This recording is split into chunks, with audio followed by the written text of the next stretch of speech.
Hello po, Ma'am Rachel. Good afternoon po sa iyo.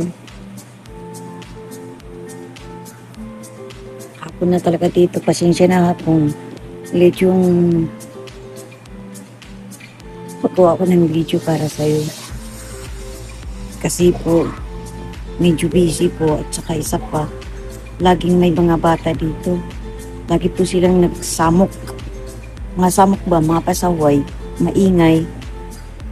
Basta ma'am, pasaway sila. Kaya pasensya na po ma'am.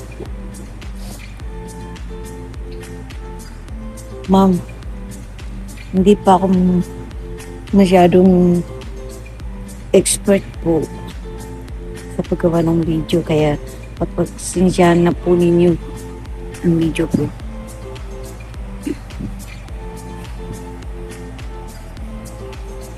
Ngayon lang ako gumawa ng video. Hindi ako expert. Hindi po ako katulad niyo. Kaya nga po idol kita eh. Kasi nga, ang galing-galing mo dun sa video mo, sa YouTube channel mo. Kaya lagi ko yung pinapanood yun. Kung may extra time ako, pinapanood ko talaga mga uploaded video niyo.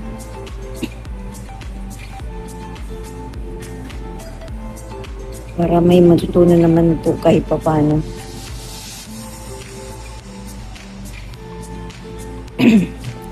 Ma'am, maraming salamat ha.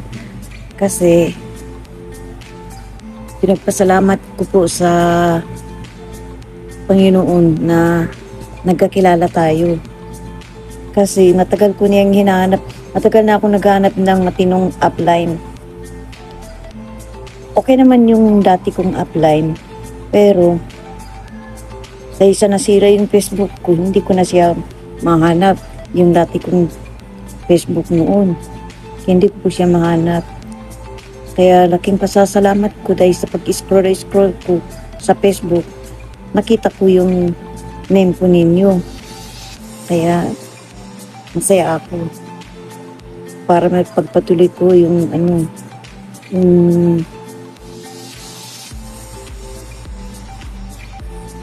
online business sa Paymat. Kasi nga,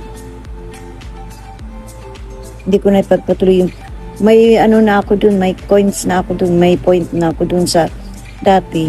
Pero hindi ko na withdraw dahil nga nawala yung yung upline kong dati.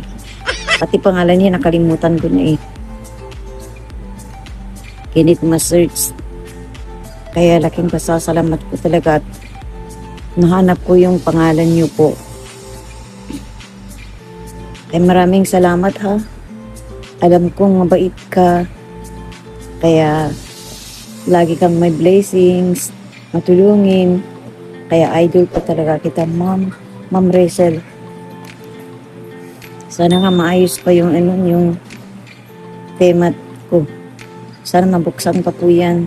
Binuksan ko na po yung email ko pero hindi ko pa po matanggap yun. Hindi ko pa matanggap yung email mo.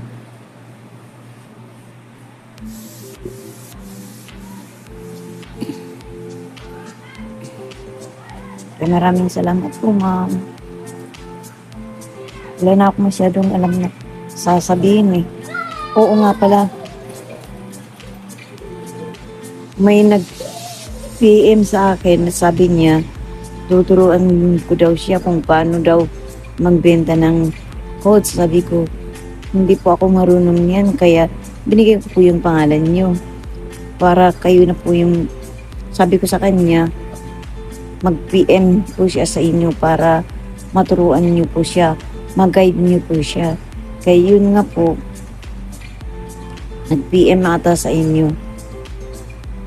Kaya sabi ko, mabait kong upline ko, magtuturo talaga siya kung paano yung ginagawa sa Paymat. Kaya iniwan daw po siya ng ng upline niya. Kaya sabi ko, yung upline ko, matino siya at mabait at matalino. Sige po, maraming salamat po, Ma'am Rachel.